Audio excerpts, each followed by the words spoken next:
Hello everyone, स्वागत है बेटा आप सबका हमारे इस नए लेक्चर में सॉल्यूशंस ऑफ ट्रायंगल के। और बेटा जैसा आप सबको पता होगा कि आज हमारा सॉल्यूशंस ऑफ ट्रायंगल का लास्ट लेक्चर है। आज हम बेटा पूरा का पूरा सॉल्यूशंस ऑफ ट्रायंगल अच्छे से कंप्लीट कर देंगे। थ्योरेटिकल पोर्शन मैंने आपको ऑलरेडी बेटा कंप्लीट करा दिया। तो आज के लेक्चर में बेटा क्वेश्चंस की प्रैक्टिस चलेगी। बहुत सारे कुछ काम के रिजल्ट्स हैं जो मैं आज आपको लिखवाऊंगा, ऑर्थो सेंटर, सर्कम सेंटर और इन सेंटर के।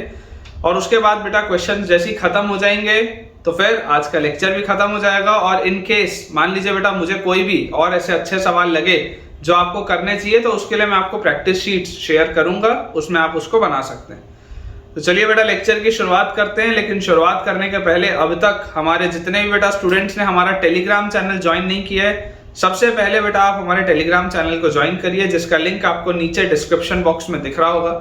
उसे ज्वाइन करने से बेटा आपको बेनिफिट ये होगा कि मेरे सारे लेक्चर के अपडेट्स आपको समय से मिल जाएंगे और जो भी मैं आपको होमवर्क के लिए प्रैक्टिस शीट शेयर करूंगा वो भी आपको उसमें मिलेगी। तो उससे बेटा आपकी पढ़ाई का लेवल एक लेवल और ऊपर हो पाएगा।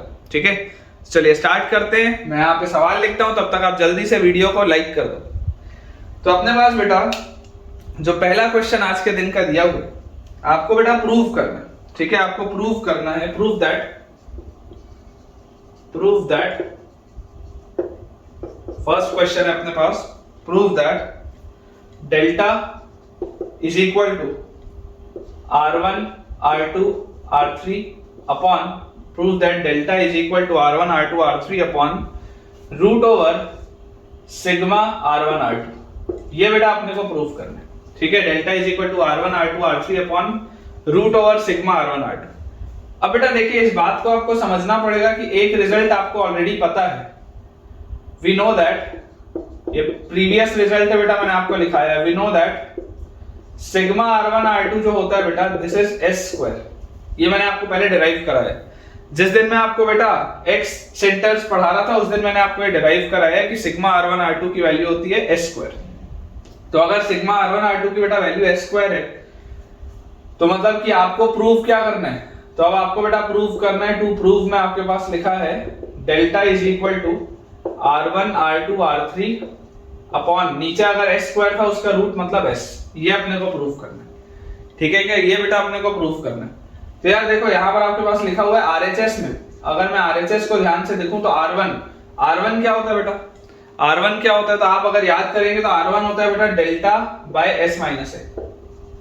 R1 होता है डेल्टा बाय S माइनस है, याद करो बेटा।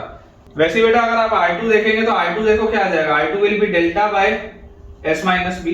R3 आ जाएगा delta by S minus C. और इस पूरे के नीचे बेटा आपके पास क्या लिखा है, इस पूरे के नीचे आपके पास S लिखा हुआ है। इस पूरे के नीचे आपके पास S लिखा हुआ है। तो बेसिकली ये लिखा क्या बेटा, ये लिखा हुआ है delta cube by S into S minus A into S minus B into S minus C। तो यार ये तो नीचे डेल्टा स्क्वायर लिखा है, और delta cube by delta square का क्या होता है बेटा, डेल्टा होता है। वही आपको लेके आना था। देखिए delta basically R by S होता है। R1 होता है डेल्टा बाय S माइनस है, R2 होता है delta by S minus B, R3 होता है delta by S minus C, और बेटा R होता है डेल्टा बाय S। ये आपको चीज पता ही। तो फाइनली आप इसको सॉल्व करेंगे तो आ जाएगा। बहुत आसान सी चीज थी। ठीक है ना, तो ये बेटा अपने को अगर याद रह जाए तो बहुत अच्छी बात है। ठीक है ना, डेल्टा की वैल्यू होती है बेटा R1 R2 R3 bye S। अगर हमको ये याद रह जाए कि डेल्टा की वैल्यू होती है R1 R2 R3 bye S तो बहुत अच्छी बात है। स्टार लगा लेंगे अगर ये रिजल्ट आपको याद रह जाए तो एक तो बेटा ये चीज थी जो मुझे आपको करवानी थी। इसी तरीके से अगर मान लो आपको ये बोल दिया जाए, तो ये बहुत ही आसान है। अगर मैं लिख दूं R is equal to R1 R2 R3 upon, R is equal to R1 R2 R3 upon sigma R1 R2। बहुत आसान सी बात है। ठीक है ना, बहुत आसान सी बात है। ये भी आपको पता होना चाहिए। देखो बहुत इजी है इसका। क्या आप लिखेंगे, R is equal to R1 R2 R3 वैसे का वैसे ही है। और आपको बेटा पता है सिग्मा R1 R2 क्या होता है, S स्क्वायर होता है। सिग्मा R1 R2 क्या होता है, S स्क्वायर होता है।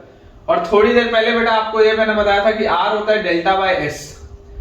तो दिस इंप्लाइज RS की वैल्यू डेल्टा होती है। इसका मतलब क्या है कि RS की वैल्यू डेल्टा होती है। तो अगर एक S में वहां ले जाऊंगा तो देखो दोबारा क्या आ गया, RS बन जाएगा। यहाँ पे एक S लेके जाते तो delta is equal to again वही चीज आ गई, R1 R2 R3 bye S। एक बस S बचेगा, एक S तो वहां चले गए। ये वही तो आपने देखो अभी प्रूव किया था थोड़ी देर पहले बेटा, यही तो आपने प्रूव किया था। ठीक है, तो ये वाला रिजल्ट ये वाला रिजल्ट और ये वाला रिजल्ट अगर बेटा आपको ये याद रह जाए तो इट इज वेरी गुड, है ना, बहुत अच्छी बात है बेटा अगर आपको ये रिजल्ट याद रह जाए तो। चलिए अगला सवाल देखते हैं। बहुत सारे आज बेटा अपन क्वेश्चन सॉल्व करेंगे। चलिए अपने पास बेटा क्वेश्चन लिखा हुआ है, इफ इन अ ट्राइंगल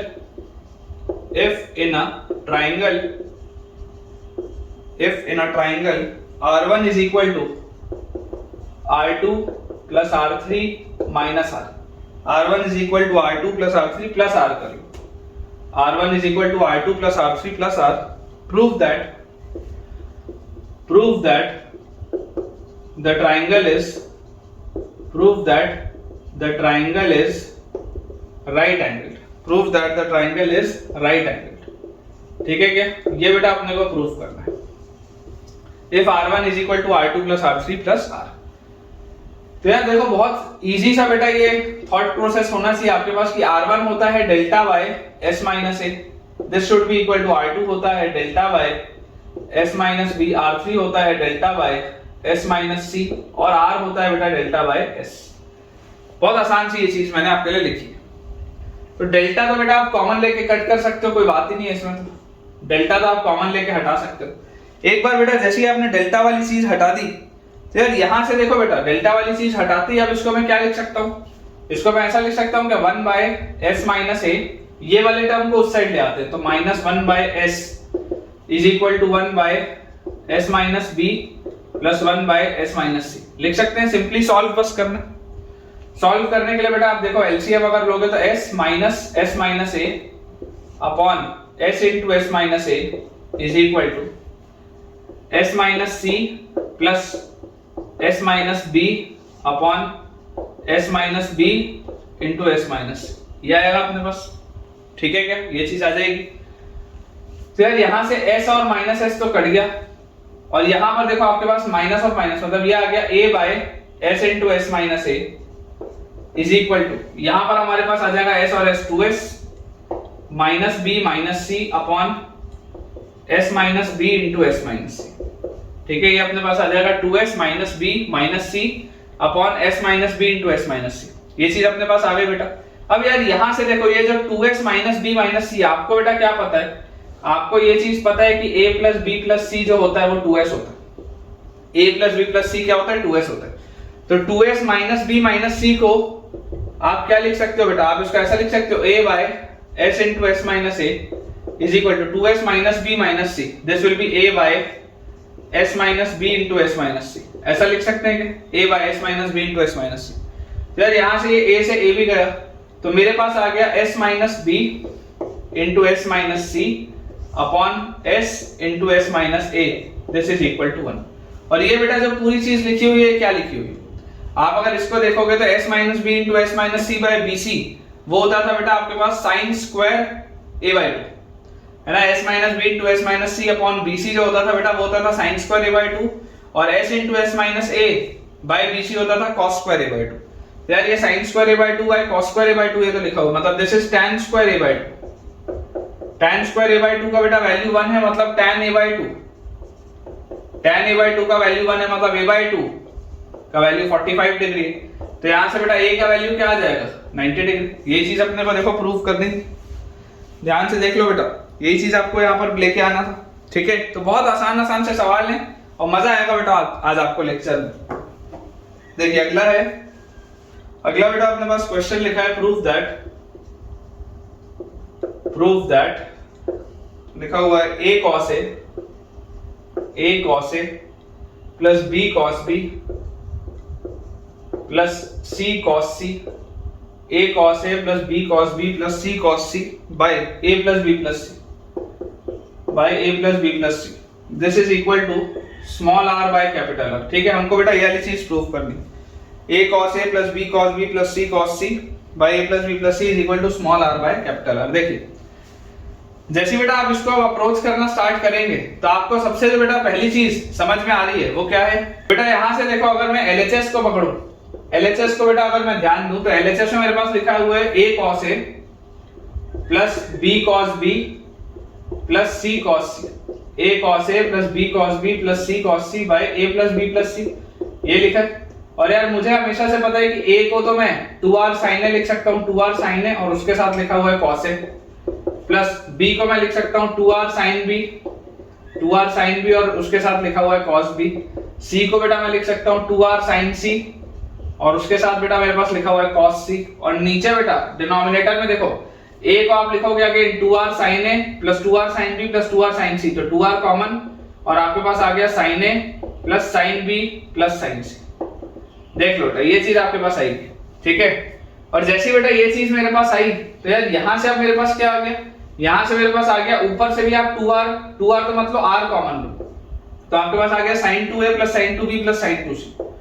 आपके पास आ गया sin 2a plus sin 2b plus sin 2c, ठीक है ना। r कॉमन लेते ही बेटा आपके पास नीचे आ गया, मतलब बाहर आ गया ऊपर r into 2 sin a cos a था तो वो sin 2a 2 sin b cos b sin 2b और 2 sin c cos c sin 2c।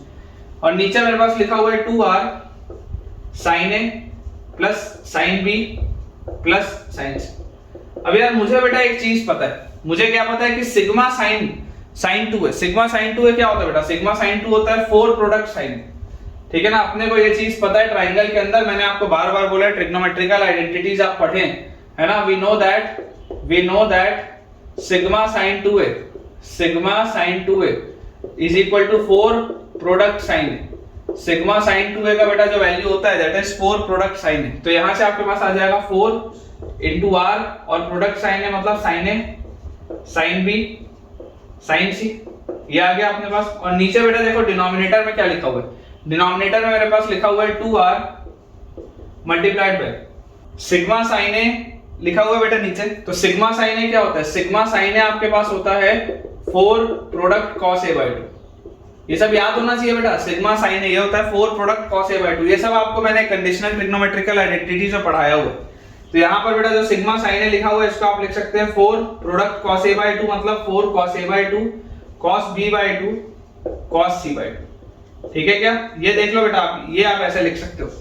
तो यार यहाँ से मेरे पास देखो क्या आ जाएगा, यहाँ से बेटा मेरे पास आ जाएगा 4r into sin a sin b sin c है, इसको अगर आप हाफ एंगल में ब्रेक करोगे तो sin a will be 2 sin a by 2 cos a by 2, sin b is 2 sin b by 2 cos b by 2 और sin c will be 2 sin c by 2 cos c by 2। ये आएगा मेरे पास half angle में break होते ही। और नीचे देखो बेटा क्या लिखा हुआ है, नीचे लिखा हुआ है 2r into 4 cos a by 2 cos b by 2 cos c by 2, ये अपने पास बच्चों दिया है। तो यार यहाँ से मुझे समझ में आता है, देखो अभी r का फैक्टर मत काटो क्योंकि फाइनली भी लेके आना है, तो r का फैक्टर मत काटो, लेकिन ये 4 इंटू 2 8 और 4 इंटू 2 8 ये तो कट जाएगा, cos a by 2 cos b by 2 cos c by 2 cos a by 2 cos b by 2 cos c by 2 ये कट जाएगा। तो ऊपर आपके पास क्या बचता है, ऊपर आपके पास बेटा बचता है 2 इंटू 2 4 कैपिटल R, तो 4r sin a by 2 sin b by 2 sin c by 2, ये आपके पास आता है न्यूमरेटर में। और डिनोमिनेटर में आता है बेटा आपके पास सिर्फ और सिर्फ कैपिटल R। तो ये 4r sin a by 2 sin b by 2 sin c by 2 तो बेटा स्मॉल r होता है, और नीचे आपके पास बचा हुआ कैपिटल R। तो देखो जो लेके आना था आप ले आए, ठीक है ना, जो अपने को लेके आना था बेटा आ चुका है। ये सब आपको रटने की जरूरत नहीं है, ये याद नहीं करना है, जो याद करना होगा बेटा उसमें आपको स्टार बनवाऊंगा। चलिए अगला देखते हैं। नेक्स्ट अपने पास बेटा जो क्वेश्चन लिखा है उसमें दिया हुआ है, आपको अगेन प्रूव करना है, आपको बेटा प्रूव करना है that r1 minus r multiplied by r2 minus r multiplied by r3 minus r, ठीक है, r1 minus r into r2 minus r into r3 minus r is equal to 4 capital R into small r square, 4 capital R into small r square. ये हमारे पास बेटा देखो चीज लिखी है, आपको ये चीज प्रूफ करनी। तो यार यहाँ से अगेन अगर बेटा मैं इस चीज को समझूं तो मेरे पास r1 क्या होगा, r1 will be delta upon s minus a, ऐसा आप इसको लिख सकते हो, r1 will be delta upon s minus a minus r, तो r is delta by s। एक बार लिख के देखते हैं बेटा पूरा, क्योंकि आपको फाइनली तो इन रेडियस और सर्कम रेडियस के टर्म्स में लेके आना है, ठीक है ना। तो इसलिए मैं इसको हाफ एंगल में नहीं कन्वर्ट कर रहा हूँ साइन और कॉस में, क्योंकि उससे कोई फायदा नहीं होगा मेरे को लगता है। फिर r2 माइनस r लिखा बेटा, तो r2 minus r will be delta by s minus b minus delta by s। फिर r3 माइनस r लिखा है तो delta by s minus c और माइनस डेल्टा बाय s, ये हमारे पास दिया।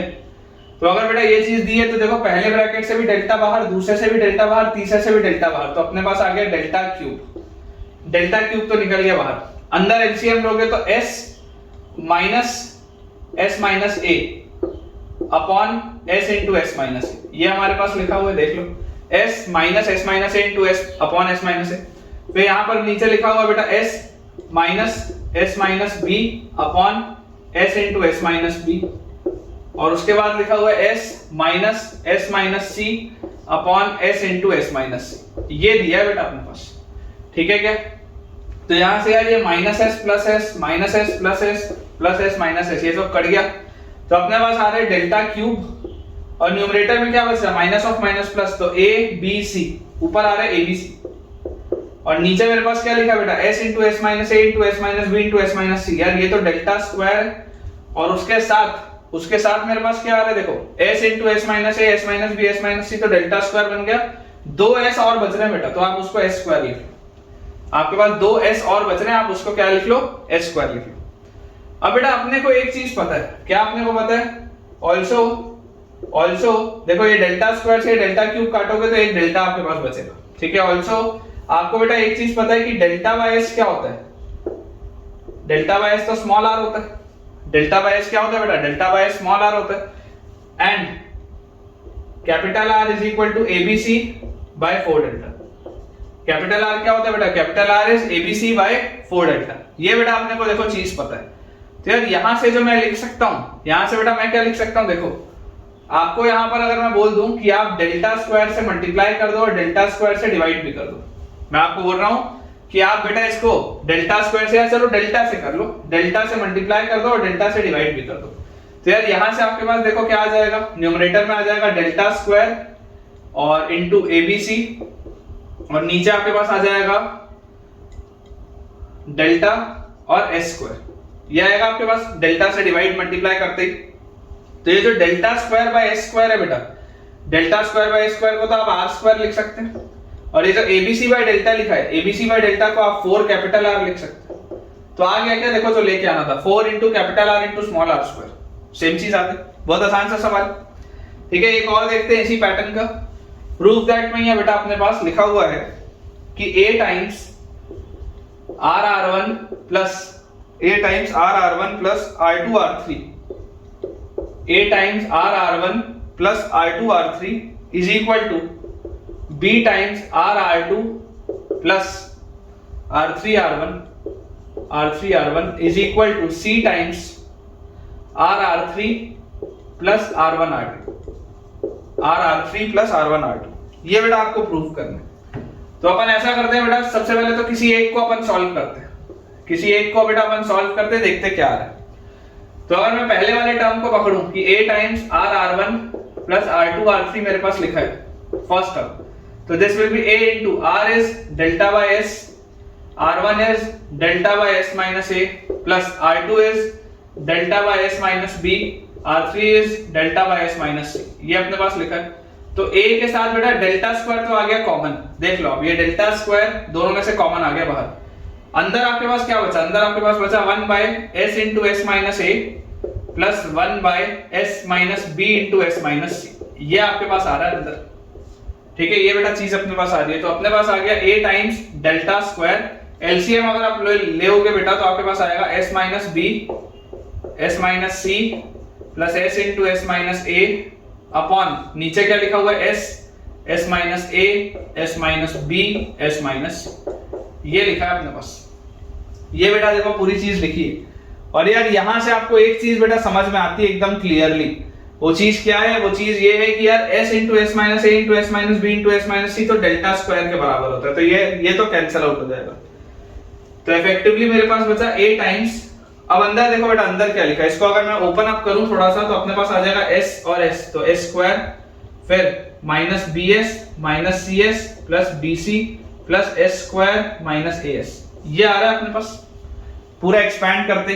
तो यार यहां से आ गया this is a times s square और s square s 2s square, और उसके बाद बेटा देखो आपके पास क्या लिखा हुआ है? Minus bs minus cs minus as। तो आपके पास आ गया minus s into a plus b plus c, minus s into a plus b plus c। ये चीज अपने पास आ रही है, देख लो minus bs minus c s minus a s, तो minus s times a plus b plus c, और अपने पास आ रहा है बेटा प्लस बी सी, और अपने पास आ रहा है प्लस बी सी, ये चीज अपने पास आ रही है। तो यार ये a प्लस बी प्लस सी तो क्या होता है, a प्लस बी प्लस सी तो 2s होता है, तो ये 2s स्क्वायर और ये s into 2s minus 2s square, ये तो कट गया। मतलब ये फाइनली जो पहला टर्म था बेटा, फाइनली पहला टर्म सॉल्व होके क्या आ रहा है, abc। ये जो पहला बेटा टर्म था आपके पास, ये पहला वाला टर्म सॉल्व होके आ रहा है abc। तो जरा सोच के देखो, अगर ये इस पैटर्न का पहला टर्म abc आया है तो ऑब्वियसली अगला टर्म भी abc आएगा, तीसरा वाला भी टर्म abc आएगा। मैं अलग से पूरा सॉल्व नहीं कर रहा हूं, लेकिन अंडरस्टूड है ना कि अगर इस पैटर्न वाले का इंडिपेंडेंट आंसर आया abc आया है तो इसका भी abc आएगा, इसका भी abc आएगा। बहुत आसान सी बात है, ठीक है बेटा। चलिए एक बेटा मैं आपको इंपॉर्टेंट रिजल्ट दिखा देता हूं, ठीक है। इसका डेरिवेशन अपने लिए कोई काम का नहीं है, लेकिन एक इंपॉर्टेंट रिजल्ट है, आपको पता होना चाहिए। In any triangle ABC, distance between ortho centre and circum centre, ठीक है ना। Distance between ortho centre and circum centre, ortho centre जिसको बेटा आप H से रिप्रेजेंट करते हैं, ortho centre represented bye H, and circum centre which is represented by O, and circum centre which is represented by O। Distance between ortho centre and circum centre बेटा कोई भी triangle में जो होता है that is OH is equal to root over 1 minus 8 cos A cos B cos, मतलब आप ये मान के चलो बेटा rarest of the rare conditions में ये यूज आएगा, rarest of the rare conditions में आपको ये यूज आएगा। लेकिन अपने को ये पता होना चाहिए, पूरी चीज बेटा r से मल्टीप्लाई हुई होगी ना। Rarest of the rare condition बेटा ये आपको यूज आएगा, लेकिन अपने को ये चीज पता होनी चाहिए। OH is equal to r times root over 1 minus 8 cos A cos B cos C, ठीक है क्या। ये एक बेटा एक इंपॉर्टेंट चीज है जो आपको आइडिया होना चाहिए था। और इसके अलावा distance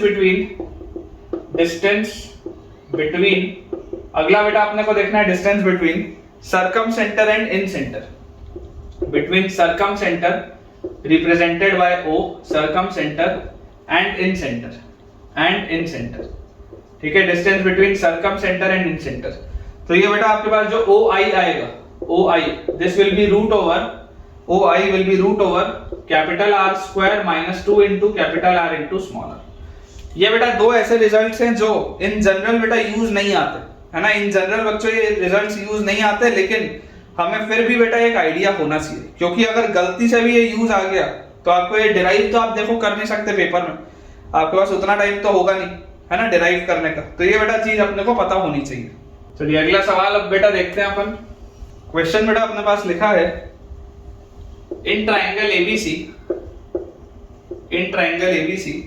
if sin A divided by C sin B, if sin A divided by C sin B plus sin B divided by C plus sin C divided by B is equal to C by AB plus B by AC plus A by BC,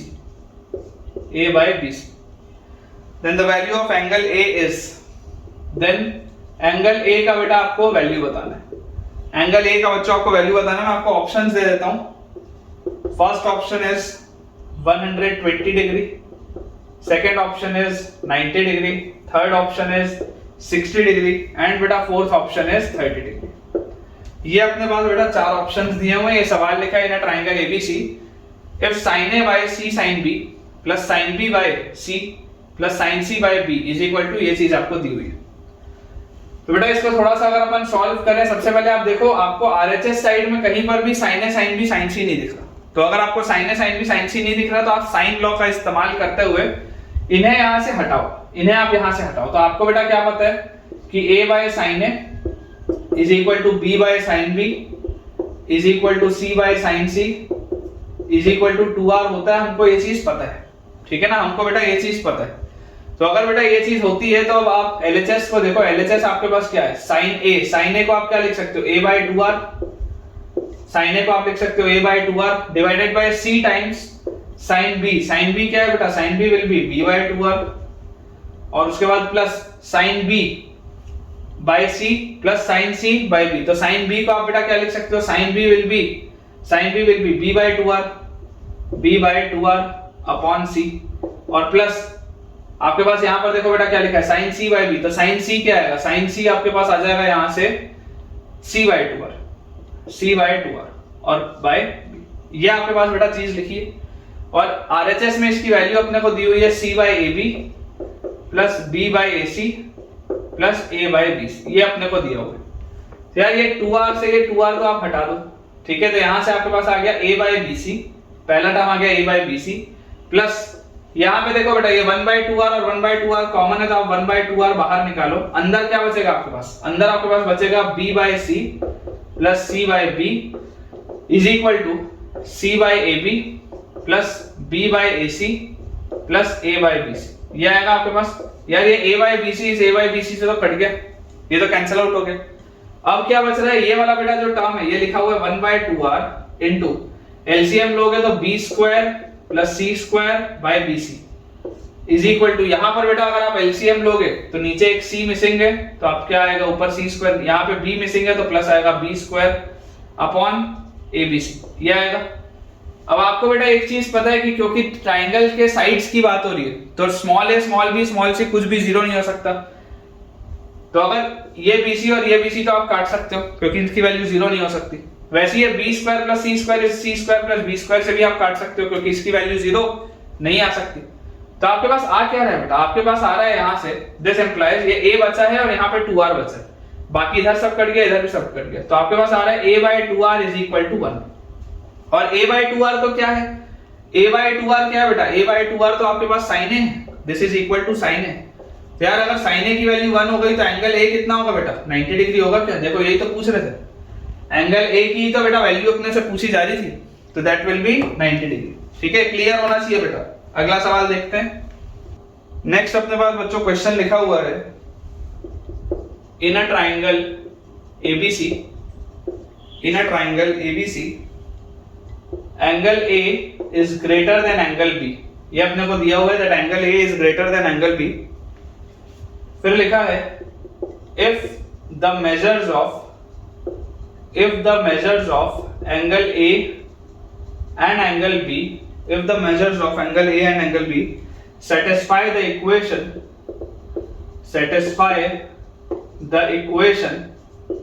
if the measures of angle A and angle B satisfy the equation 3 sin x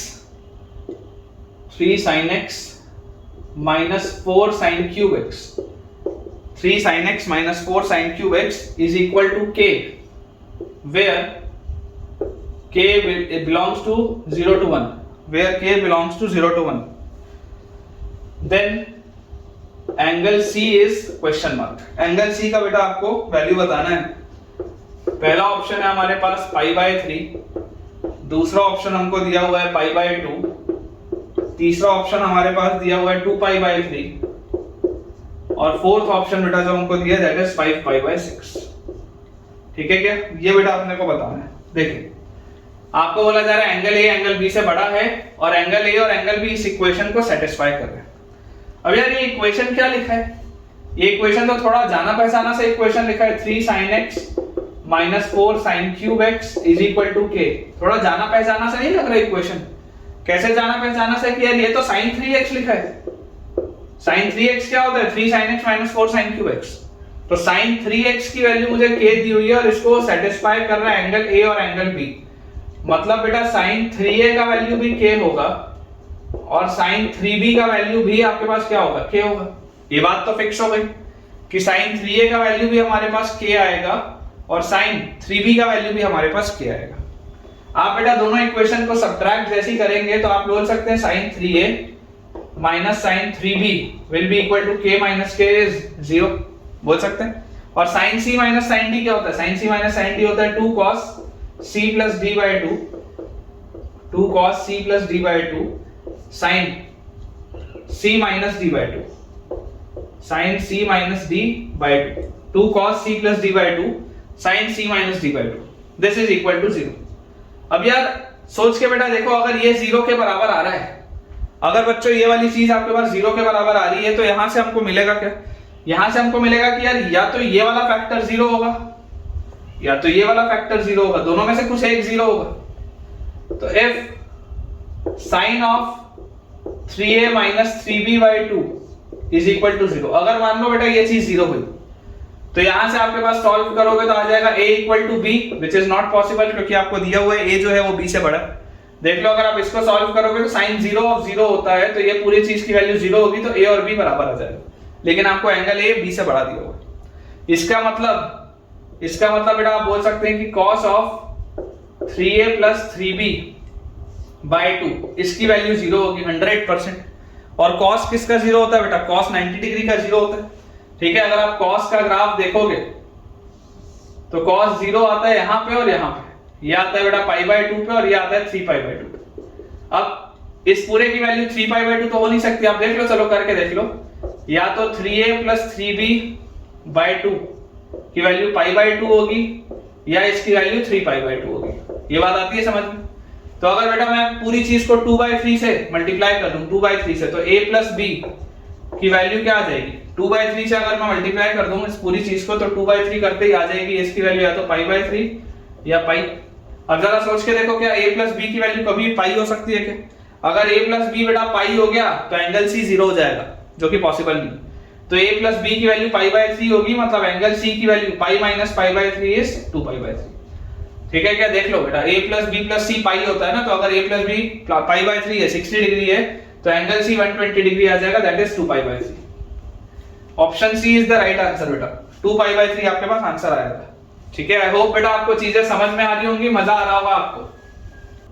अगला अपने पास बच्चों question लिखा हुआ है, in a triangle ABC sin A is equal to sin square B, sin A is equal to sin square B and 2 cos square A is equal to 3 cos square B, and 2 cos square A is equal to 3 cos square B, then triangle ABC is dash। ये अपने पास बेटा सवाल है, options अपने को दिए हुए हैं राइट एंगल, सबसे पहला ऑप्शन कि triangle ABC is right angle. Second option बच्चों अपने पास दिया हुआ है ऑब्ट्यूज, ठीक है ना, ऑब्ट्यूज एंगल है। तीसरा अपने पास दिया हुआ है आइसोसेलेस, तीसरा अपने पास बच्चों दिया हुआ है आइसोसेलेस, और चौथा बेटा अपने पास दिया हुआ है इक्विलेटरल। चौथा अपने पास बेटा दिया हुआ है इक्विलेटरल। ये अपने पास बेटा देखो क्वेश्चन दिया है कि अगर किसी ट्राइंगल में sin A is equal to sin square B है और 2 cos square A is equal to 3 cos square B है, तो ट्राइंगल ABC कैसा होगा? बहुत आसान सा बेटा सवाल है, देखो अप्रोच समझो आप। बेसिकली ये क्या है, ट्रिग्नोमेट्री के सवाल हैं, कंपाउंड एंगल्स के, solutions of trigonometry, compound angle, trigonometric equation सब एक साथ चलता है बेटा।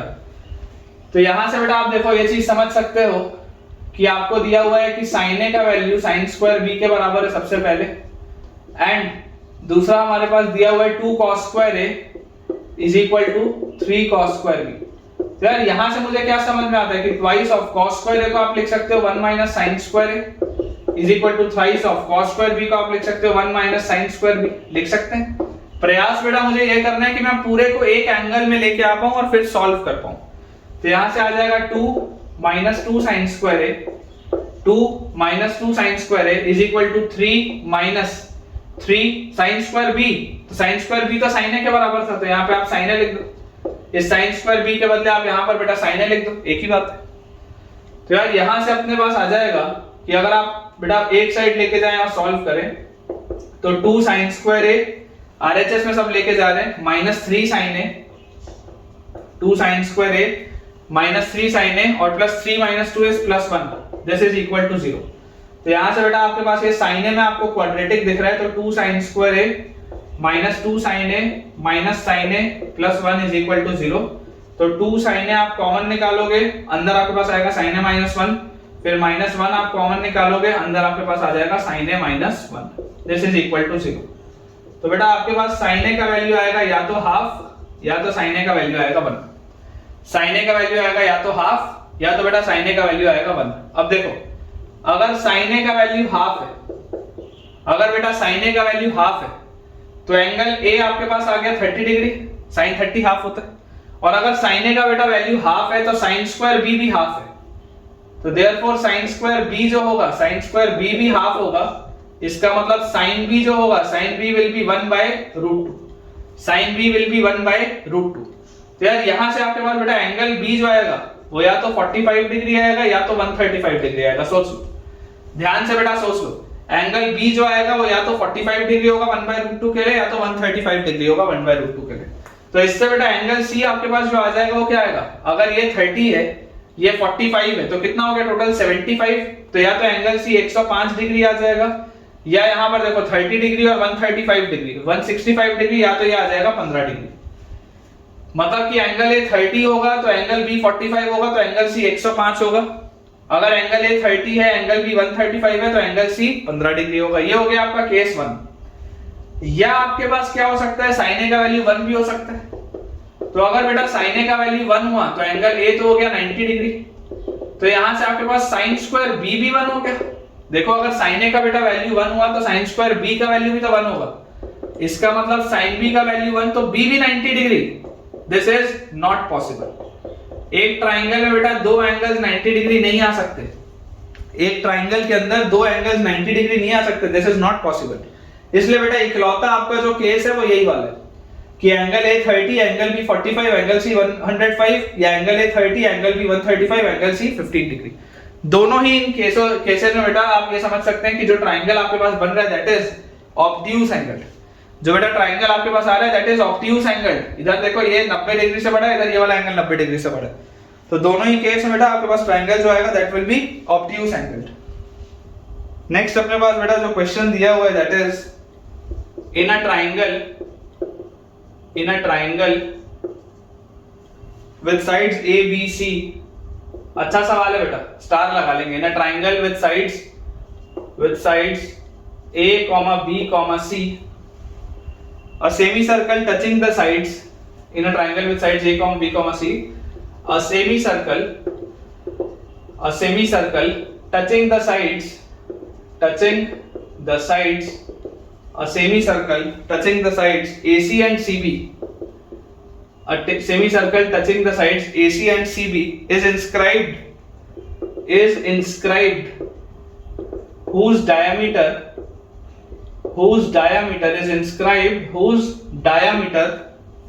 lies on AB, whose diameter lies on AB. Then the radius of the semicircle is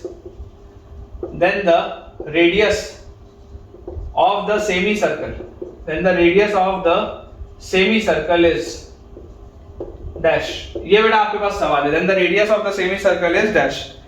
options बच्चों मैं आपको दे देता हूं। पहला ऑप्शन अपने पास दिया हुआ है a/2, सेकंड ऑप्शन अपने पास दिया हुआ है डेल्टा/s, थर्ड ऑप्शन हमारे पास है 2 delta upon a plus b, और बेटा लास्ट ऑप्शन अपने पास दिया हुआ है 2 abc divided by s times a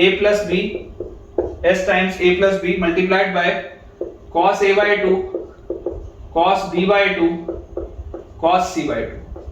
ये अपने पास बेटा दिया हुआ है cos a/2 cos b/2 cos c/2। ठीक है, and this question is more than one type, more than one correct, MTOC type है बेटा, more than one correct question. एक ऑप्शन से ज्यादा ऑप्शन सही हो सकते हैं।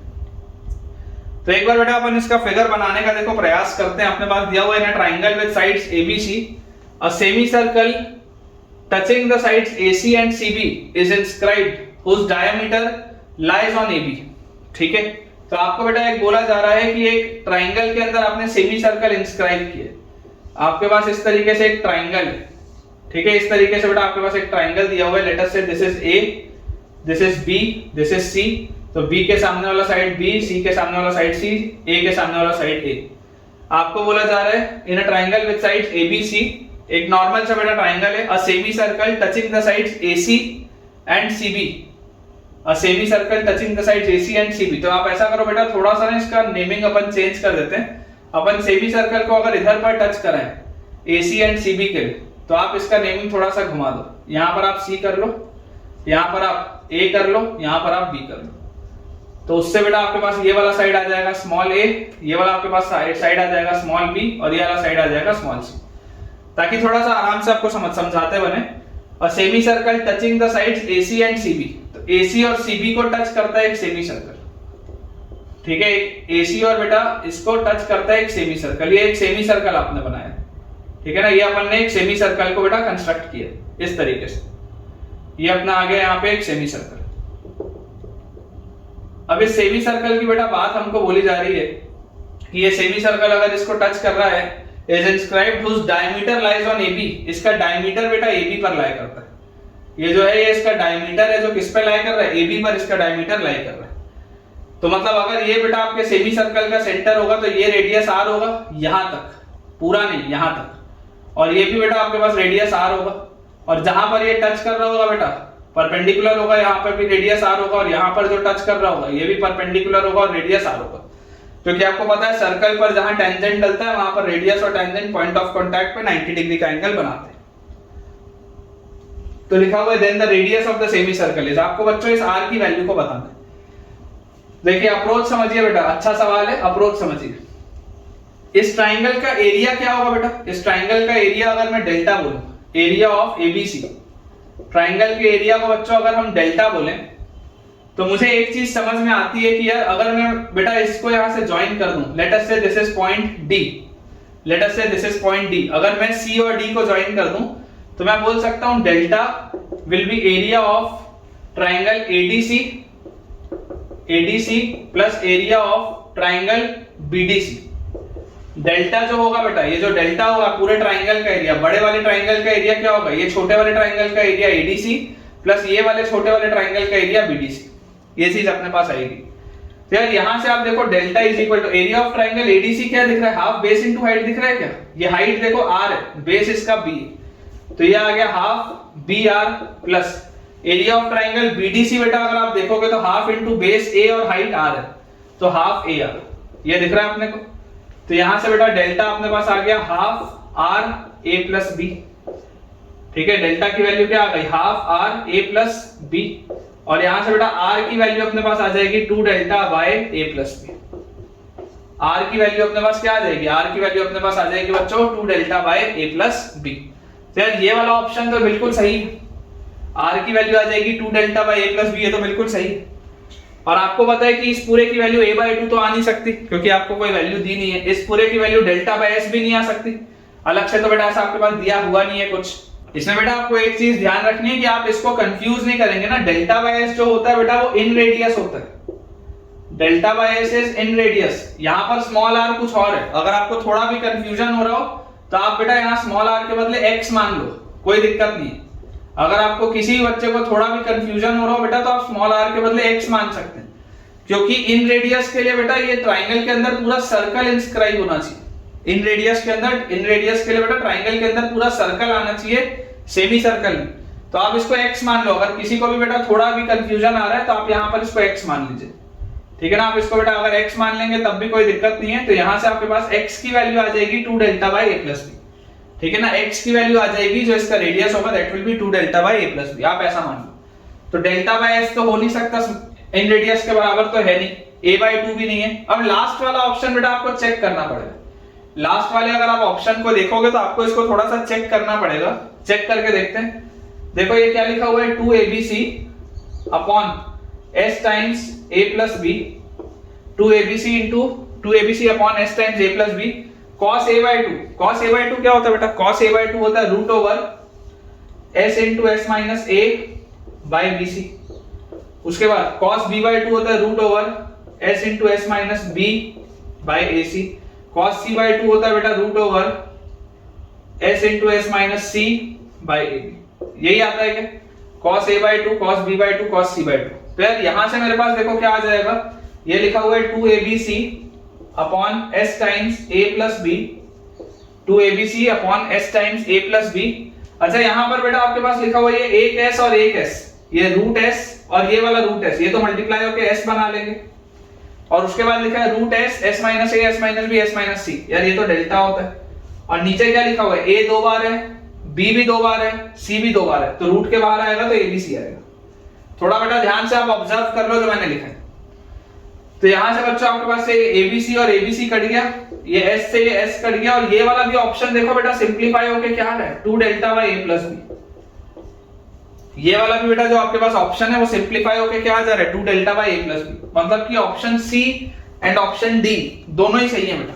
Option C and option D both are correct, option C and option D both are correct. और आपको ये कंफ्यूज नहीं होना है बेटा, रेडियस को अगर आपको कभी भी लगे कि इन रेडियस और सर्कम रेडियस में आप कंफ्यूज होंगे, आप रेडियस को x मान लो, वो बेस्ट है।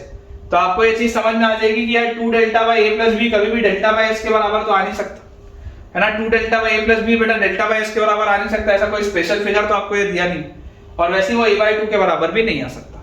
चलिए अगला सवाल देखते हैं। नेक्स्ट अपने पास बेटा दिया हुआ है सवाल, if in a triangle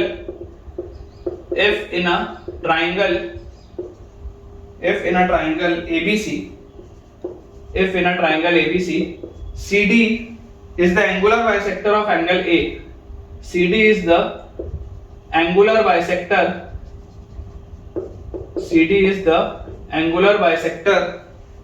of angle ACB.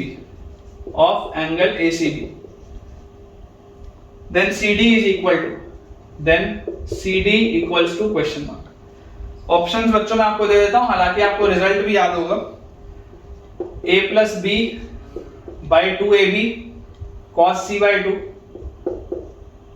Second option अपने पास दिया हुआ है a plus B by ab cos c by 2। ये दो ऑप्शन तो देखो नहीं है, आपको बिल्कुल श्योर है क्योंकि इसका रिजल्ट आपको याद है, ठीक है। तीसरा ऑप्शन है 2ab by a plus B cos c by 2। ये वाला ऑप्शन बेटा सही है, आपको पता ही है कि आपके पास याद है 2ab by a plus B into cos c by 2। चौथा ऑप्शन है बेटा जो काम का है, जैसे मुझे आपको आज कुछ नया सिखाना है, b sin a divided by sin of b plus c by 2। ये हमारे पास बेटा दिया हुआ है, ये मैं आपको नया सिखाना चाहता हूँ ये, क्योंकि आपको एंगल बाइसेक्टर का लेंथ तो यार निकालना आता ही है। ये तो बेटा मैंने आपको रिजल्ट में लिखाया हुआ है कि एंगल बाइसेक्टर का लेंथ कैसे निकालते हैं। थोड़ा सा अपन ऐसा करते हैं, ट्राइंगल जनरल सा बनाते हैं, आइसोसेलेस जैसा ये तो दिख रहा है, थोड़ा जनरल सा मैं आपके लिए ट्राइंगल बनाता हूं, ठीक है। इस तरीके से ये बेटा अपने पास इस तरीके से एक फिगर दिया हुआ है, दिस इज वर्टेक्स ए, आपको C का एंगल बाइसेक्टर की बात कर रहे हैं ना, इसको आप C ले लो, इसको A रख लो, इसको B रख लो। ये अपने पास दिया हुआ है ABC, हमें बोला जा रहा है CD is the angular bisector of angle ACB। Angle ACB का एंगुलर बाइसेक्टर है बेटा CD, ठीक है ना, CD, this is the angular bisector, मतलब कि ये छोटा जो एंगल है दिस इज C बाई 2, और ये वाला भी जो छोटा एंगल है दिस इज C बाई 2। ये बात बेटा बिल्कुल श्योर है। A के सामने वाला साइड स्मॉल a होता है, C के सामने वाला साइड स्मॉल c होता है, B के सामने वाला साइड स्मॉल b होता है, इसमें भी कोई डाउट नहीं। और एंगल बाइसेक्टर का जो लेंथ होता है वो होता है 2ab by a plus b cos c by 2। ये बात भी बिल्कुल सही है कि ये होता है 2ab by a plus b cos c by 2। अब मेरा बेटा ये सवाल है कि CD को निकालने का कोई और तरीका हो सकता है क्या? Is there any way to calculate CD? तो हमको बच्चों ये चीज समझनी पड़ेगी कि ये वाला एंगल क्या होगा। ये वाला बेटा जो एंगल मैंने लिखा है angle CDA, angle CDA, angle CDA क्या होगा? ट्राइंगल CDB के लिए बेटा ये एक्सटीरियर एंगल होगा।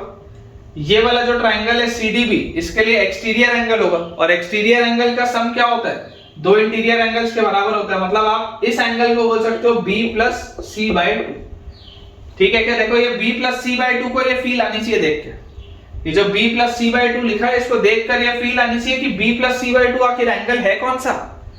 तो B प्लस C बाई 2 ये वाला एंगल है, क्योंकि ये C बाई 2 है, ये बेटा आपके पास एंगल B है, तो B प्लस C बाई 2 ये आ जाएगा, because exterior angle is equal to sum of two interior opposite angles. ये चीज आपके पास आएगी।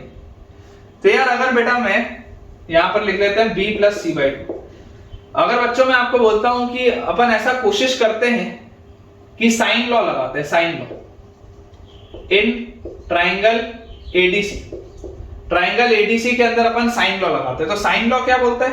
साइन लॉ बोलता है बेटा B by sine of B plus C by 2, sine of B plus C by 2, B by sine of B plus C by 2 is equal to CD by angle A, is equal to CD by angle A, मतलब sine है CD by sine है, is equal to AD by sine C by 2, is equal to AD by sine C by 2। यार मुझे हालांकि इसका काम नहीं है, मुझे इसका काम नहीं है, मुझे काम तो सिर्फ इतने से हो जाएगा, क्योंकि मुझे बेसिकली लिखना क्या है? मुझे CD का लेंथ लिखना है ना। ये जो बेटा लिखा हुआ है CD is the angular bisector, आपको CD का लेंथ बताना है, तो ये ऑप्शन तो आपका सही है, ये तो हमने डिराइव किया हुआ है क्लास में।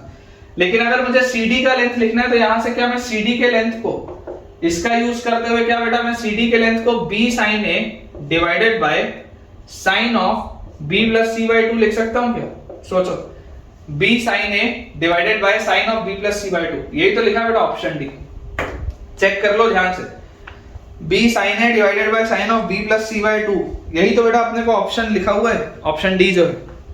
तो अपने को बेटा देखो चीजें समझ में आनी चाहिए, आसान आसान से सवाल हैं, कंसेप्ट हमारे तभी क्लियर होंगे जब हम इस तरीके के सवालों की प्रैक्टिस करेंगे। नेक्स्ट अपने पास बच्चों क्वेश्चन दिया है, if the angles ABC of a triangle are in AP, if the angles ABC of a triangle are in AP and the sides A, B, C are in GP and the sides A, B, C are in GP, then A square, B square, C square are in question mark. Then A square, B square, C square are in question mark. Option A is AP, option B is HP, option C GP and option D is none. ये बेटा अपने पास देखो सवाल लिखा है, आपको बोला जा रहा है if the angles ABC of a triangle are in arithmetic progression and the sides ABC are in GP, then A square, B square, C square are in question mark. ठीक है, R in dash लिख लो, basically वही बात है। तो यार अगर बेटा आपके पास ट्राइंगल के एंगल्स ABC, अगर हमारे पास ट्राइंगल के एंगल्स ABC AP में है, if the angles of the triangle ABC are in AP, तो आप ये बोल सकते हैं कि यार A plus B plus C जो होता है वो पाई के बराबर होता है, और 2B का वैल्यू आपके पास A प्लस C दिया हुआ है, तो यहां से आपके पास आ जाएगा A प्लस C, अगर 2B है तो 3B will be equal to pi, और angle B will be equal to pi by 3 which is 60 degree, angle B will be equal to pi by 3 which is 60 degree. तो यार cos B क्या होगा, cosine law अगर मैं लगाऊं तो cos B will be A square plus C square minus B square by 2AC। cos B का value होगा A square plus C square minus B square by 2AC। तो cos 60 मतलब 1/2, this is equal to A square, तो अपने को A square तो पता नहीं क्या है, plus C square minus B square upon 2AC, ये लिखा है अपने पास। ठीक है क्या, ये बेटा चीज लिखी है। तो यार यहां से अगर अपन इसको सॉल्व करें, ये 2 से बेटा ये 2 तो गया, तो आपके पास आ गया AC is equal to A square plus C square minus B square. और बच्चों आपको ये भी दिया हुआ है कि sides are in GP, ABC sides are in GP, मतलब कि B स्क्वायर का वैल्यू AC के बराबर है, ये भी आपको दिया हुआ है। तो अगर B स्क्वायर का वैल्यू AC के बराबर है तो AC को आप B स्क्वायर लिख सकते हो, तो B square is equal to A square plus C square minus B square. तो यार यहां से तो 2B स्क्वायर का value A square plus C square आ गया, और जैसे बच्चों मेरे पास 2B स्क्वायर का वैल्यू आ गया A square plus C square, तो सोचो कि A square B square C square किस में होंगे, AP में होंगे, क्योंकि 2B स्क्वायर अगर A square plus C square है तो A square B square C square will be in arithmetic progression. ठीक है क्या, देख लीजिए बेटा ये आपके पास आ जाएगा AP में। नेक्स्ट अपने पास बच्चों क्वेश्चन दिया है, if R by R1 is equal to R2 by R3, if R by R1 is equal to R2 by R3, then if R by R1 is equal to R2 by R3, then options हमारे पास है, options बच्चों को दिए हुए हैं, angle A is equal to 90 degree, second option है angle B is equal to 90 degree, third option है angle C is equal to 90 degree, और फोर्थ ऑप्शन है नन। इजी क्वेश्चन है बेटा, इजी क्वेश्चन कि अगर ये अपने पास कंडीशन दी R by R1 is equal to R2 by R3, तो यार यहां से मैं क्या बोल सकता हूं, सॉल्यूशन अगर मैं देखूं तो मेरे पास लिखा है R by R1 is equal to R2 by R3, तो therefore R3 will be equal to R1 R2, R3 will be equal to R1 R2। फिर यहां से R3, R क्या है, R तो डेल्टा बाय S होता है, R3 क्या है, R3 तो delta by S minus C होता है, R1 क्या है, R1 होता है delta by S minus A और R2 होता है delta by S minus B, यही होता है अपने पास। तो यार ये डेल्टा स्क्वायर और ये वाला डेल्टा स्क्वायर ये तो कट गया, तो अपने पास लिखा क्या है, अपने पास लिखा है s minus a into s minus b upon s into s minus c is equal to 1, ये लिखा है अपने पास s minus a into s minus b upon s into s minus c, इसकी वैल्यू बेटा 1 लिखी है। तो जरा सोच के देखो यार ये क्या लिखा हुआ है, यार ये तो मेरे ख्याल से tan स्क्वायर c/2 लिखा है, ये तो बेटा मेरे ख्याल से tan स्क्वायर c/2 लिखा है, क्योंकि ऊपर वाला sin स्क्वायर c/2 है, नीचे वाला cos स्क्वायर c/2 है। यहाँ पे अगर आप ab से डिवाइड कर दो, नीचे भी अगर आप ab से डिवाइड कर दो तो ये चीज आ जाएगी आपके पास। तो यार यहाँ से मेरे पास आ गया tan c/2 is equal to 1, c/2 is equal to 45 degree and angle c की वैल्यू आएगी बेटा 90 डिग्री अपने पास। ऑप्शन सी आएगा बेटा करेक्ट आंसर, ठीक है क्या, एंगल सी की बच्चों वैल्यू अपने पास आ जाएगी 90 डिग्री। अगला बच्चों अपने पास क्वेश्चन दिया है the ratio of area of a regular polygon, the ratio of area of a regular polygon, the ratio of area of a regular polygon of n sides inscribed in a circle, n sides inscribed in a circle, the ratio of area of the regular polygon of n sides inscribed in a circle to that of the polygon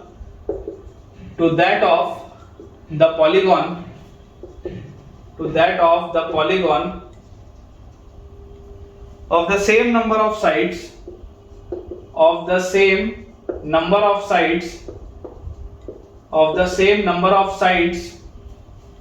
circumscribing the same circle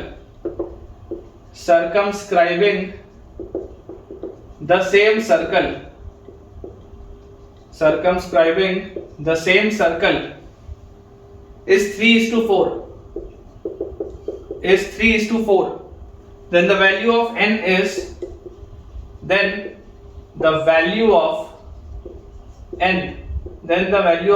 is dash। ये बेटा अपने पास सवाल है, मैं आपको options दे देता हूं। First option is 6, second option is 4, third option is 8 and fourth option is 12। 6, 4, 8 and 12, ठीक है। तो यार आपको लिखा हुआ है ratio of the area of regular polygon of n sides inscribed in a circle to that of the polygon of the same number of sides circumscribing the same circle। तो आपको बच्चों एक चीज पता है कि ये जो सारी की सारी चीजें होती है वो नंबर ऑफ साइड्स पे डिपेंड करती हैं और रेडियस ऑफ द सर्कल पे डिपेंड करती हैं, और आपके पास बेटा रेडियस ऑफ द सर्कल तो सेम ही है क्योंकि सेम सर्कल की बात हो रही है। तो अगर मैं आपको बोल दूं कि let the radius of the circle be x, आप तो बेटा सर्कल के रेडियस को x मान लो, कोई दिक्कत नहीं। Let the radius of the circle be x। तो आप जरा समझो बेटा कि आपको जो रेशियो पूछा जा रहा है S1/S2 एरिया का, जो आपको 3/4 दिया हुआ है, S1/S2 बेटा जो आपको एरिया पूछा जा रहा है, जो आपको ये चीज दी हुई है, वो बेसिकली होगा क्या। तो याद करो इंस्क्राइब्ड जो पॉलीगॉन होता था, इंस्क्राइब्ड वाले फिगर में जिसमें पेरीमीटर और आप बेटा निकालते थे क्या चीज, एरिया, उसमें साइन का आता था आर्गुमेंट। और जब आप मतलब बाहर वाला सर्कल रखते थे, बाहर वाला पॉलीगॉन जो उसको सर्कमस्क्राइब करता था, तो उसमें आपके पास बेटा जो आर्गुमेंट आता था वो tan का आता था। तो यहां पर आपके पास आ जाएगा half n a square into sine 2π/n, half n a square into sine 2π/n, यही लिखा है ना सबसे पहले। Ratio of the area of regular polygon of n sides inscribed in a circle, तो सर्कल के अंदर जो होता था पॉलीगॉन उसका एरिया होता था।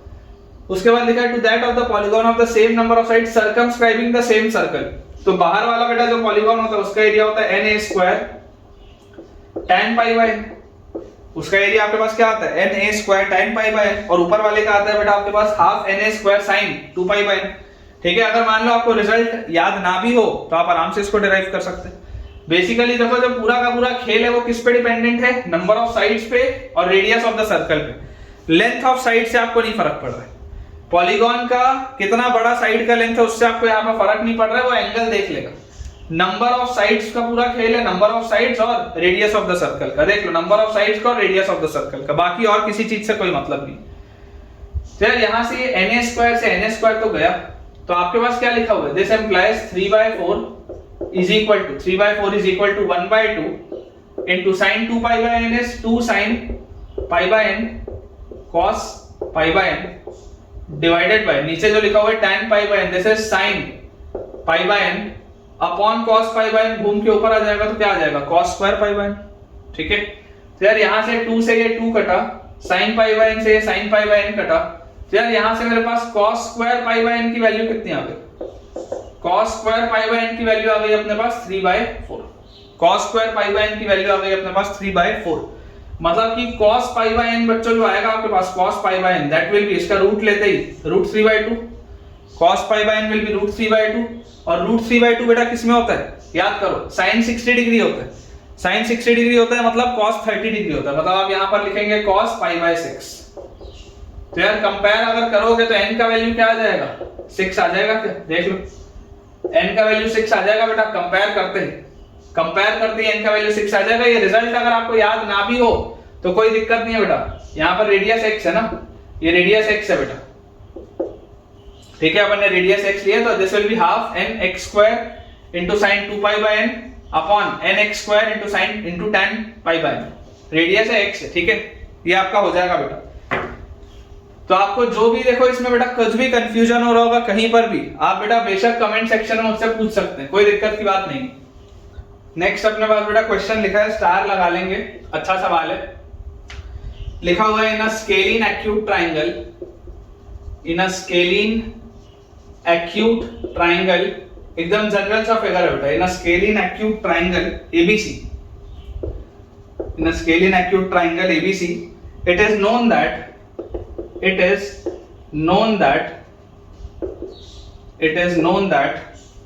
the line joining circumcenter and orthocenter, known that the line joining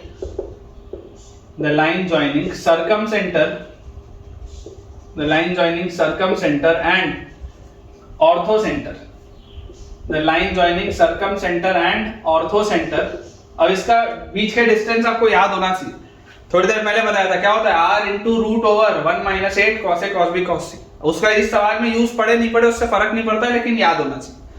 In a scalene acute triangle ABC, it is known that the line joining circumcenter and orthocenter is parallel to BC. ये हमको दिया हुआ है। Prove that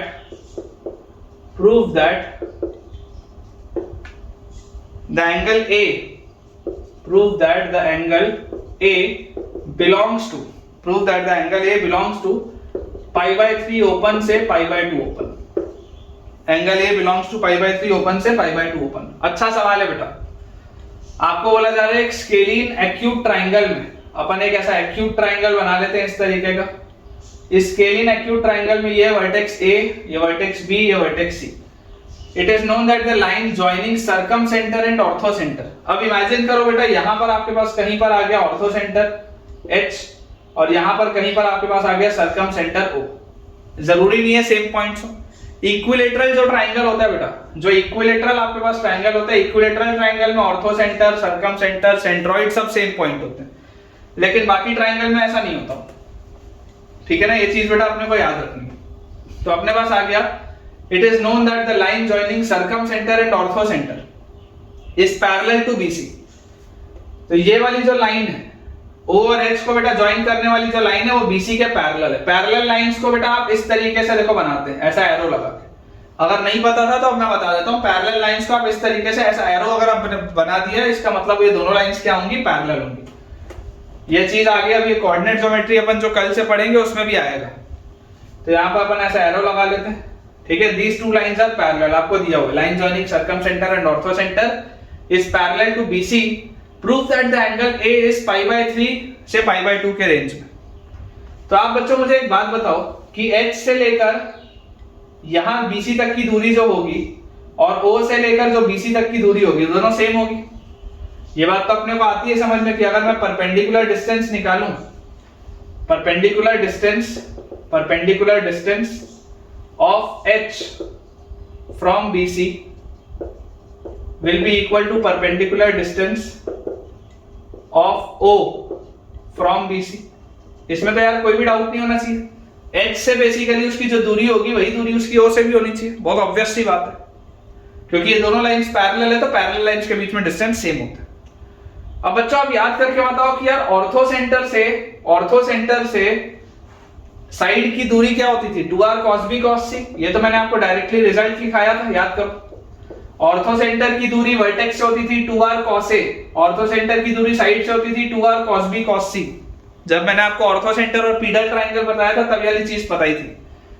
this should be equal to perpendicular distance of circumcentre from BC। तो यार ये वाली चीज देखो मैंने आपको बताई नहीं थी, लेकिन आप बना के देख सकते हो, कोई बहुत बड़ी बात तो है नहीं, बताया नहीं हूं मैं, बताया बेटा ये चीज मैं नहीं हूं, लेकिन आप इसको देखो बना के देख सकते हो। अगर ये आपके पास सर्कल है और यहां पर बेटा इसका ये सर्कमसेंटर है O, तो आप बच्चों जरा सोच के देखो कि इसका जो फिगर होता था वो कुछ ऐसा बनता था अपने पास। सर्कमसेंटर अगर आप बना रहे हैं तो सर्कमसेंटर में बेटा ये वाला एंगल जो होता था ये स्मॉल a होता था, ये वाला पूरा एंगल जो होता था, आप बेसिकली इसको ऐसे याद करो बेटा। आपने यहां से एक परपेंडिकुलर ड्रॉप किया, तो अगर ये पूरा एंगल ए होता था तो ये वाला जो बीच का पूरा एंगल होता था, ये वाला बच्चों जो बीच का पूरा एंगल होता था, वो बीच का पूरा एंगल क्या होता था, ट्वाइस ऑफ ए, क्योंकि angle made by a arc on the centre is twice the angle made by the arc on any other part. तो अगर ये ए है, ये बी है और ये सी है, तो ये अगर एंगल ए था तो ये बीच वाला पूरा एंगल 2a होता था, और अगर आपने ये परपेंडिकुलर बच्चों यहाँ पे ड्रॉप किया था तो ये छोटा सा एंगल a था, उसका आधा 2a का आधा ये छोटा सा एंगल a था। और ये जो होता था बेटा this r was your circum radius, ये आपका सर्कम रेडियस होता था। तो जरा सोच के देखो सर्कम सेंटर की दूरी BC से कितनी होगी, ये r है, ये r है, तो this will B r cos a and this will B r sin a। अगर आप कंपोनेंट लोगे ये r का तो this will B r cos a, this will B r sin a। तो यार इसकी दूरी तो r cos a होगी, ऐसा तो मैं लिख सकता हूं। ये इंपॉर्टेंट स्टेप है, this is your critical step. यहां पर बच्चा फंस जाता है, इसको यही नहीं बनता कि इसको लिखें कैसे। तो यहां से बेटा एटलीस्ट मैं एक रिलेशन पे पहुंच चुका हूं कि r से r कटा और मेरे पास आ गया 2 cos b cos c। At least एक रिलेशन आ गया ना मेरे पास सॉल्व करने के लिए, अदरवाइज तो अभी तक कोई रिलेशन ही नहीं था। तो इस फिगर को देख के, पैरेलल लाइंस के कांसेप्ट को देख के मैंने बोल दिया कि पैरेलल लाइंस की दूरी सेम होती है, तो अपन ने वो दूरी को इक्वेट कर दिया।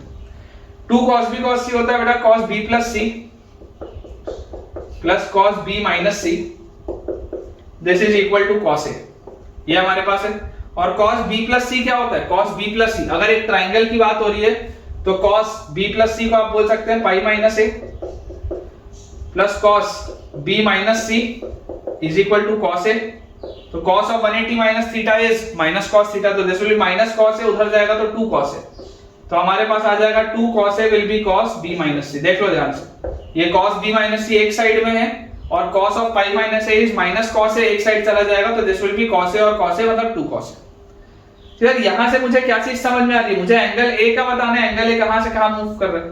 तो अगर ये cos वाला टर्म है तो cos of b minus c जो होगा, cos of b minus c बच्चों जो होगा वो 0 से 1 के बीच में मूव करेगा। सोच के देखो, cos of b minus c बच्चों जो भी होगा वो कहां से कहां मूव करेगा, 0 से 1 के बीच में, क्योंकि आपके पास ये दो एंगल्स का डिफरेंस है ना, एक्यूट ट्राइंगल है, एक्यूट ट्राइंगल है, दो एंगल्स के बीच का डिफरेंस आ रहा है, तो उसका cos क्या आएगा, 0 से 1 के बीच में आएगा।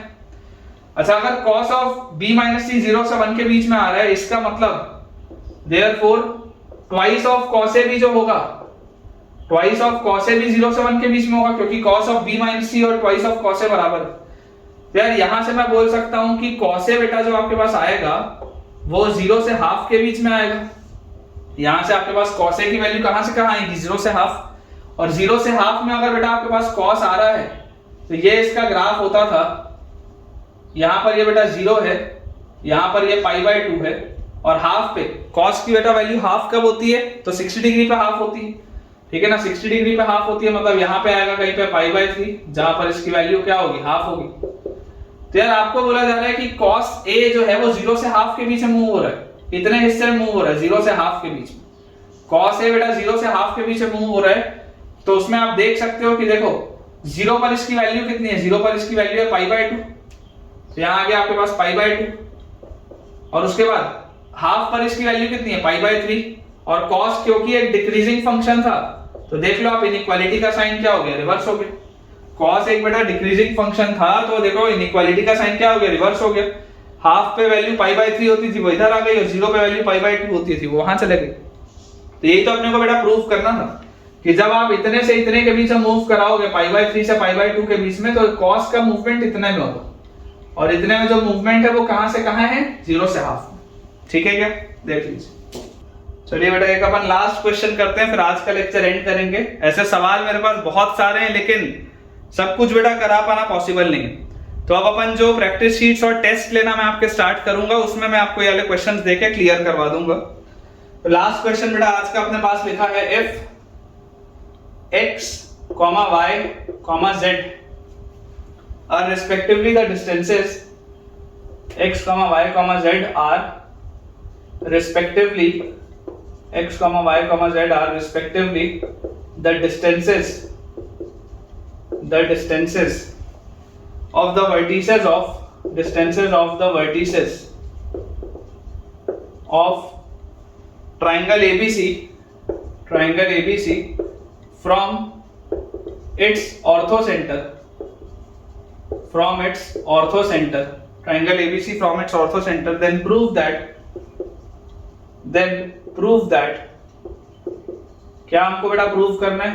पहली चीज है a/x plus b/y plus c/z is equal to abc by xyz। a/x plus b/y plus c/z is equal to abc by xyz।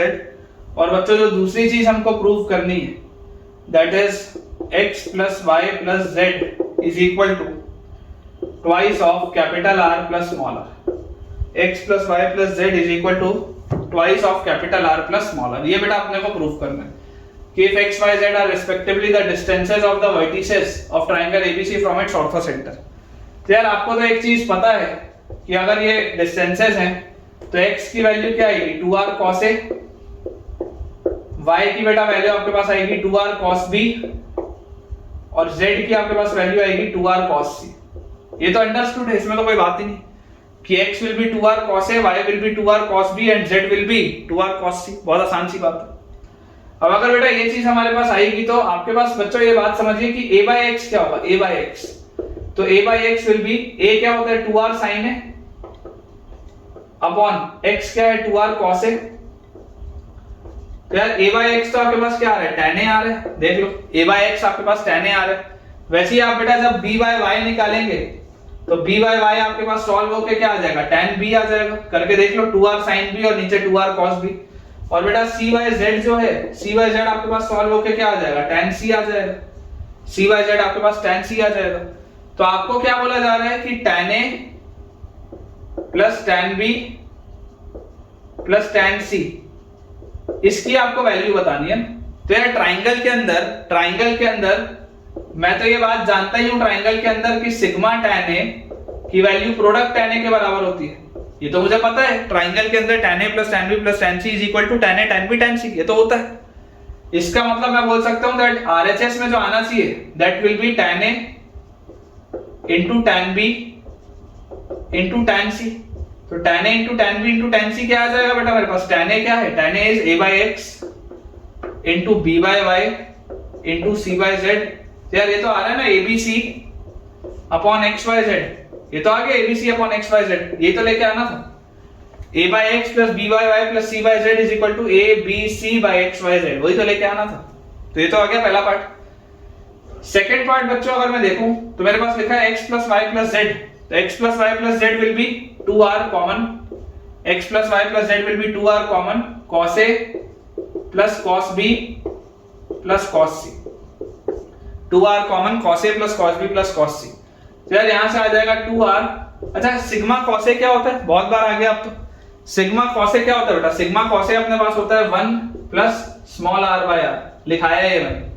Sigma cos a होता है बेटा 1 plus small r by r। तो यार यहां से इसको जैसे ही आप लेके जाओगे तो 2r, ठीक है 2r और प्लस 2 इंटू स्मॉल r, क्योंकि ये कैपिटल R इस कैपिटल R से कट जाएगा, तो 2r plus 2 into small r, वही तो देखो प्रूफ करना है, 2 into capital R plus 2 into small r। तो ठीक है बच्चों, आज के लिए हम इतना ही रखेंगे, मेरे हिसाब से इतना सफिशिएंट है बेटा आपके लिए। ठीक है, मेरे हिसाब से इतना आपके लिए सफिशिएंट है। ऑल तो बहुत सारे और क्वेश्चंस है, लेकिन ऑफ कोर्स बेटा ये पॉसिबल नहीं है कि मैं आपको सारे सवाल कराऊं। मोर और लेस बेटा आपको एक आइडिया लग चुका है कि क्वेश्चंस को कैसे आपको सॉल्व करना है, अप्रोच क्या होता है और थ्योरी इसकी क्या है। जो भी बेटा रिमेनिंग क्वेश्चंस हैं जो अच्छे हैं उसको मैं पूरा प्रयास करूंगा कि मैं आपको प्रैक्टिस शीट्स के जरिए, और जो हम अब टेस्ट लेना स्टार्ट करेंगे बेटा आपके, मैं इस चैनल में बेटा मैं एक पोस्ट करूंगा एक पोल का क्वेश्चन, और उसमें जो जो बच्चे मुझे बताएंगे कि जिन भी चैप्टर्स का वो टेस्ट चाहते हैं अपन उसके टेस्ट लेना स्टार्ट कर देंगे। तो उससे बेटा आपके जितने भी क्वेश्चंस बचे हुए हैं वो उसमें कंप्लीट हो जाएंगे, अच्छे जो सवाल हैं। तो अगर आपको आज का वीडियो पसंद आया है और आज का वीडियो आपको किसी भी तरीके से मदद किया है तो मुझे कमेंट सेक्शन में बताइए कि आपको आज के लेक्चर से क्या नया सीखने को मिला, आज के लेक्चर ने आपकी मदद किस तरीके से की। और वीडियो पसंद आया हो तो लाइक करना और चैनल सब्सक्राइब करना बिल्कुल भी ना भूलें। Thank you.